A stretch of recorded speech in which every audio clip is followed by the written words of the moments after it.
16 अक्टूबर 2020 प्रातः मुरली। ओम शांति। बाप दादा मधुबन। मीठे बच्चे, तुम्हें संगम पर सेवा करके गायन लायक बनना है, फिर भविष्य में पुरुषोत्तम बनने से तुम पूजा लायक बन जाएंगे। मीठे बच्चे, तुम्हें संगम पर सेवा करके गायन लायक बनना है, फिर भविष्य में पुरुषोत्तम बनने से तुम पूजा लायक बन जाएंगे। प्रश्न: कौन सी बीमारी जड़ से समाप्त हो तब बाप की दिल पर चढ़ेंगे? उत्तर: देह अभिमान की बीमारी। मैं शरीर हूँ, बार बार हमें ये याद आ जाता है, शरीर से जुड़ा काम। उत्तर है देह अभिमान की बीमारी। इसी देह अभिमान के कारण सभी विकारों ने महारोगी बनाया है। यह देह अभिमान समाप्त हो जाए तो तुम बाप की दिल पर चढ़ो। दूसरा, दिल पर चढ़ना है तो विशाल बुद्धि बनो, ज्ञान चिता पर बैठो, रूहानी सेवा में लग जाओ। वाणी चलाने के साथ साथ बाप को अच्छी रीति याद करो। गीत है: जाग सजनियस जाग, तेरे सुख के दिन आए कि आए। ओम शांति। मीठे मीठे रूहानी बच्चों ने गीत सुना। रूहानी बाप ने इस साधारण पुराने तन द्वारा मुख से कहा। बाप कहते हैं, मुझे पुराने तन में पुरानी राजधानी में आना पड़ा। अभी यह रावण की राजधानी है।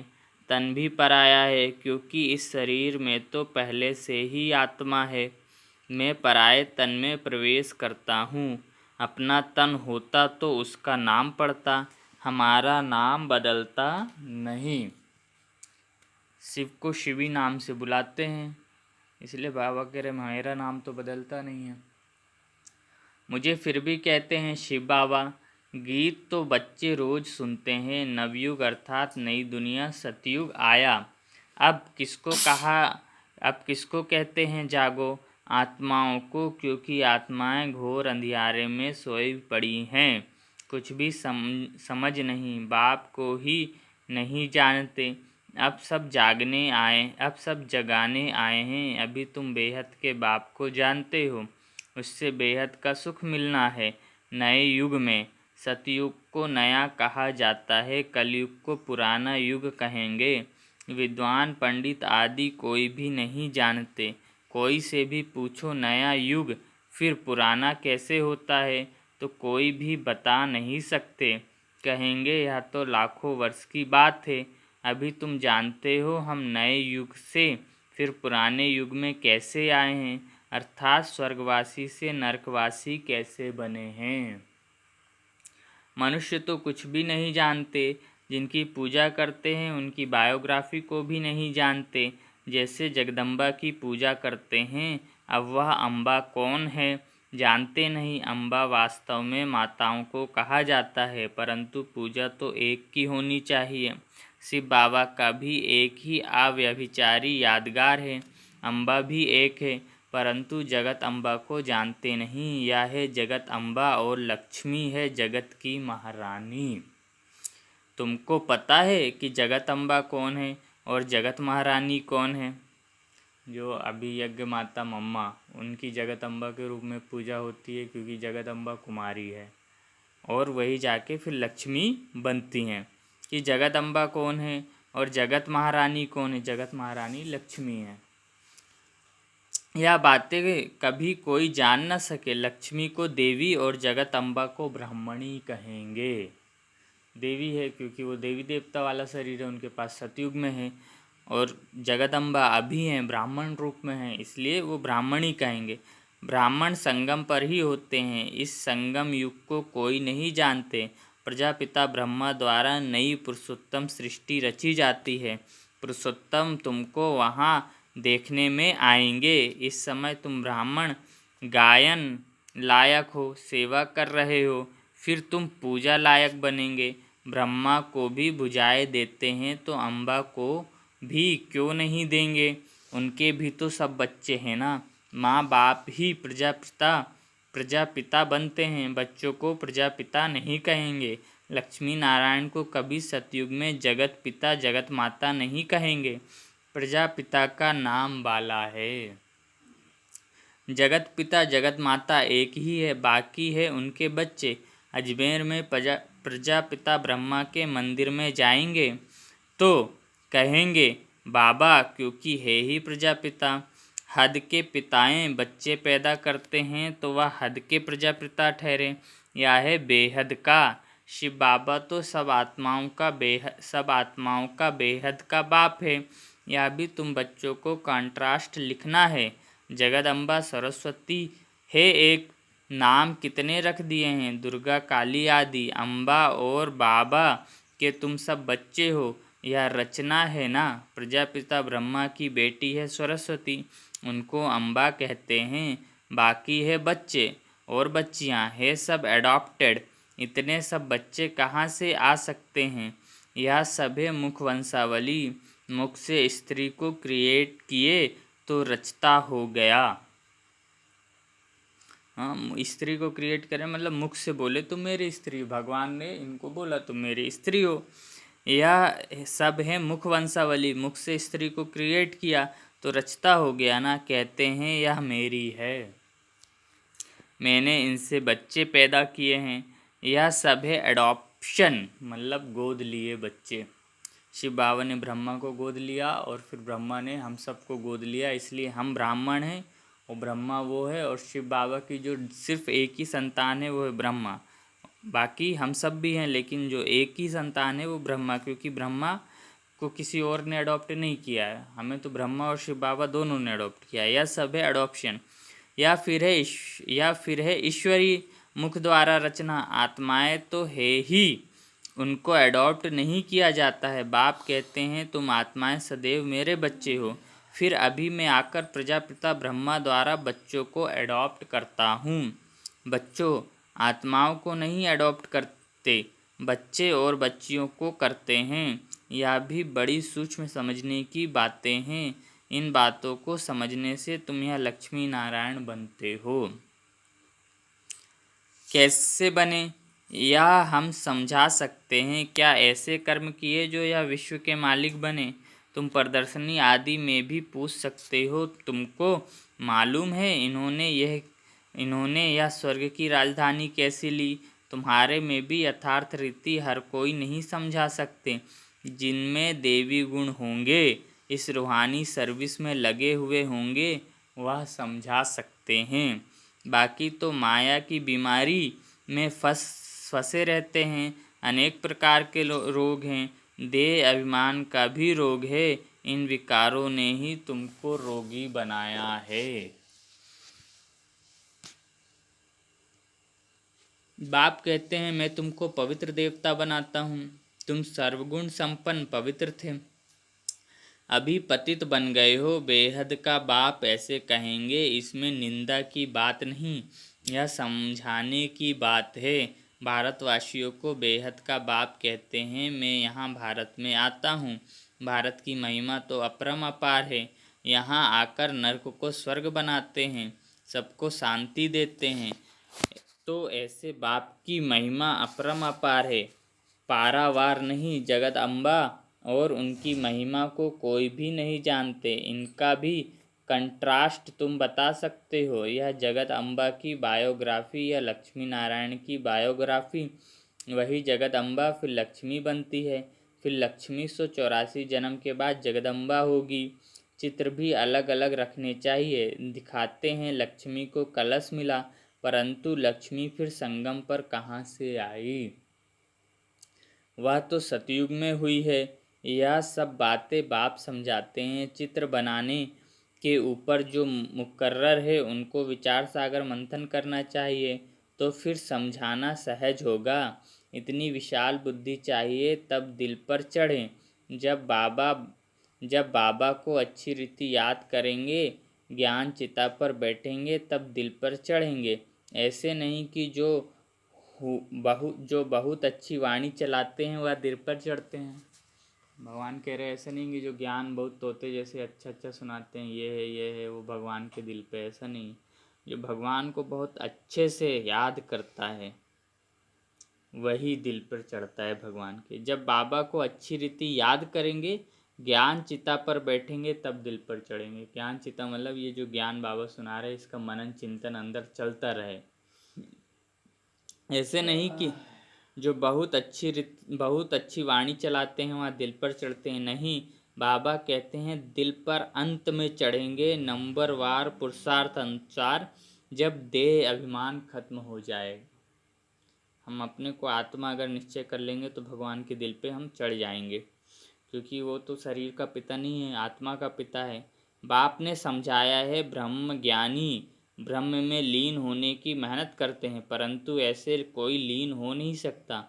बाकी मेहनत करते हैं, उत्तम पद पाते हैं। ऐसे ऐसे महात्मा बनते हैं जो उनको प्लेटिनियम के वजन करते हैं, क्योंकि ब्रह्म में लीन होने की मेहनत तो करते हैं ना, तो मेहनत का भी फल मिलता है। बाकी मुक्ति, जीवन मुक्ति नहीं मिल सकती। तुम बच्चे जानते हो, अब यह पुरानी दुनिया गई की गई। इतने बॉम्ब्स बनाए हैं, रखने के लिए थोड़े ही बनाए हैं। तुम जानते हो पुरानी दुनिया के विनाश लिए यह बॉम्ब्स काम आएंगे। अनेक प्रकार के बॉम्ब्स हैं। बाप ज्ञान और योग सिखलाते हैं, फिर राज राजेश्वरी डबल सिरताज देवी देवता बनेंगे। कौन सा ऊंच पद है? ब्राह्मण चोटी है ऊपर में, चोटी सबसे ऊपर है। अभी तुम बच्चों को पतित से पावन बनाने बाप आए हैं, फिर तुम भी पतित पावनी बनते हो। यह नशा है। हम सबको पावन बनाए राज राजेश्वरी बना रहे हैं। नशा हो तो बहुत खुशी में रहें। अपनी दिल से पूछो, हम कितनों को आप समान बनाते हैं? प्रजापिता ब्रह्मा और जगत अम्बा दोनों एक जैसे हैं। ब्राह्मणों की रचना रचते हैं, शूद्र से ब्राह्मण बनने की युक्ति बाप ही बतलाते हैं। यह कोई शास्त्र में नहीं है, यह है भी गीता का युग। महाभारत लड़ाई भी बरोबर हुई थी। राजयोग एक को सिखाया होगा क्या? राजयोग एक को सिखाया होगा क्या? मनुष्यों की बुद्धि में फिर अर्जुन और कृष्ण ही है। यहाँ तो ढेर पढ़ते हैं, बैठे भी देखो कैसे साधारण हो। छोटे बच्चे अल्फ़बे पढ़ते हैं ना, तुम बैठे हो, तुमको भी अल्फ़बे पढ़ा रहे हैं। अल्फ़ और बे, यह है वर्षा। बाप कहते हैं, मुझे याद करो तो तुम विश्व के मालिक बनेंगे। कोई भी आसुरी काम नहीं करना है, देवी गुण धारण करने हैं। देखना है हमारे में कोई अवगुण तो नहीं है। मैं निर्गुण, हारे में कोई गुण नहीं। अभी निर्गुण आश्रम भी है, परंतु अर्थ कुछ भी नहीं। निर्गुण अर्थात मेरे में कोई गुण नहीं। अब गुणवान बनना तो बाप का ही काम है। बाप के टाइटल की टोपी फिर अपने ऊपर रख दी है। बाप कितनी बातें समझाते हैं, डायरेक्शन भी देते हैं। जगदम्बा और लक्ष्मी का कंट्रास्ट बनाओ। ब्रह्मा सरस्वती संगम में, लक्ष्मी नारायण से सतयुग के। ब्रह्मा सरस्वती संगम के, लक्ष्मी नारायण हैं सतयुग के। वही आत्मा जब सतयुग में होगी तो लक्ष्मी नारायण होगी। यह चित्र है समझाने के लिए। सरस्वती ब्रह्मा की बेटी है। पढ़ते हैं मनुष्य से देवता बनने के लिए। अभी तुम ब्राह्मण हो। सतयुगी देवता भी मनुष्य ही है, परंतु उन्हों को देवता कहते हैं। मनुष्य कहने से जैसे उनकी इंसल्ट हो जाती है। सतयुगी देवी देवता भी मनुष्य हैं, लेकिन उनको देवता कहते क्योंकि वो सर्वगुण संपन्न, 16 कला संपूर्ण, संपूर्ण निर्विकारी हैं। और वो इतने संपन्न हैं कि उन्हें किसी से मांगना नहीं पड़ता, इसलिए उनको इंसान नहीं कह सकते। सतयुगी देवता भी मनुष्य ही हैं, परंतु उन्हों को देवता कहते हैं। मनुष्य कहने से जैसे उनकी इंसल्ट हो जाती है, इसलिए देवी देवता व भगवान भगवती कह देते हैं। अगर राजा रानी को भगवान भगवती कहें तो फिर प्रजा को भी कहना पड़े, इसलिए देवी देवता कहा जाता है। त्रिमूर्ति का चित्र भी है। सतयुग में इतने थोड़े मनुष्य, कलयुग में इतने बहुत मनुष्य हैं। वह कैसे समझाएं? इसके लिए फिर गोला भी जरूर चाहिए। प्रदर्शनी में इतने सबको बुलाते हैं, कस्टम कलेक्टर को भी कभी कोई ने निमंत्रण नहीं दिया है तो ऐसे ऐसे विचार चलाने पड़े, इसमें बड़ी विशाल बुद्धि चाहिए। बाप का तो रिगार्ड रखना चाहिए। हुसैन के घोड़ों को कितना सजाते हैं, पटका कितना छोटा होता, घोड़ा कितना बड़ा होता है, आत्मा भी कितनी छोटी बिंदी है, उनका श्रृंगार कितना बड़ा है। शरीर और गुण, गुण मूर्त, कितने गुण हैं। यह अकाल मूर्त का तख्त है ना। सर्वव्यापी की बात भी गीता से उठाई है। बाप कहते हैं मैं आत्माओं को राजयोग सिखलाता हूँ, फिर सर्वव्यापी कैसे होंगे? बाप टीचर गुरु सर्वव्यापी कैसे होंगे? बाप कहते हैं मैं तो तुम्हारा बाप हूँ, फिर ज्ञान सागर हूँ। तुमको बेहद की हिस्ट्री ज्योग्राफी समझने से बेहद का राज्य मिल जाएगा। देवी गुण भी धारण करने चाहिए। माया एकदम नाक से पकड़ लेती है, चलन गंदी हो पड़ती। फिर लिखते हैं ऐसी ऐसी भूलें हो गई, हमने काला मुंह कर लिया। यहाँ तो पवित्रता सिखाई जाती है। फिर अगर कोई गिरेंगे भी तो फिर उसमें बाप क्या कर सकते हैं? घर में कोई बच्चा गंदा हो पड़ता है, काला मुंह कर देता है, तो बाप कहते हैं तुम तो मर जाते तो अच्छा है। ऐसे हमें भी ज्ञान में बोलते, अगर गिर गए विकारों में तो इससे अच्छा तो मर ही जाते। बेहद का बाप भल ड्रामा को जानते हैं, फिर भी कहेंगे तो सही ना। भगवान को तो पता है ये तो ड्रामा ही में था कि ये गिरेगा ही आगे आके, लेकिन समझाना तो काम है ना। तुम्हें तो नहीं पता था, भले भगवान को पता था। तुम औरों को शिक्षा देकर खुद गिरते हो तो 1000 गुना पाप चढ़ जाता है। हम बोले दूसरों को पवित्र बनो और हम विकार में जाएं तो हमें 1000 गुना पाप चढ़ जाता है। कहते हैं माया ने थप्पड़ मार दिया। माया ऐसा घुसा मारती है जो एकदम अकल ही गुम कर देती है। बाप समझाते रहते हैं आंखें बड़ी धोखेबाज है, कभी भी कोई विकर्म नहीं करना है। तूफान तो बहुत आएंगे क्योंकि युद्ध के मैदान में होना पता भी नहीं पड़ता कि क्या होगा। माया झट थप्पड़ लगा देती है। अभी तुम कितने समझदार बनते हो, आत्मा ही समझदार बनती है ना, आत्मा ही बेसमझ थी। अब बाप समझदार बनाते हैं। बहुत देह अभिमान में है, समझते नहीं कि हम आत्मा हैं। बाप हम आत्माओं को पढ़ाते हैं, हम आत्मा इन कानों से सुन रही है। अब बाप कहते हैं कोई भी विकार की बात इन कानों से ना सुनो। बाप तुमको विश्व का मालिक बनाते हैं। मंजिल बहुत बड़ी है, मौत जब नज़दीक आएगा तो फिर तुमको डर लगेगा। अगर अच्छे से नहीं पुरुषार्थ किया तो डर लगेगा। मनुष्यों को मरने के समय भी मित्र संबंधी आदि कहते हैं ना, भगवान को याद करो या कोई अपने गुरु आदि को याद करेंगे।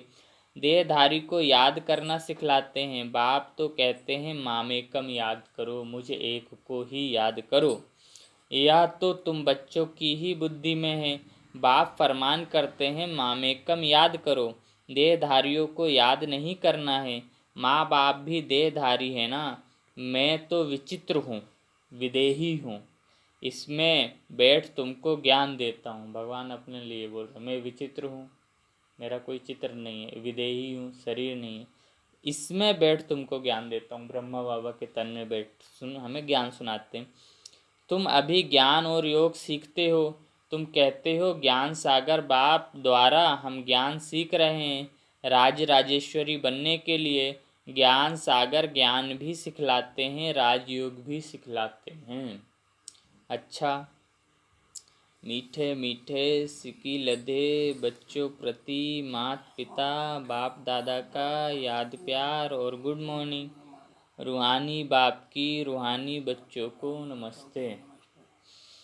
हम रूहानी बच्चों की रूहानी माता पिता मम्मा बाबा बाप दादा को याद प्यार, गुड मॉर्निंग और नमस्ते। शुक्रिया बाबा, शुक्रिया आपका पद्मा पदम, शुक्रिया। धारणा के लिए मुख्य सार। पहला, समझदार बन माया के तूफानों से कभी हार नहीं खाना है।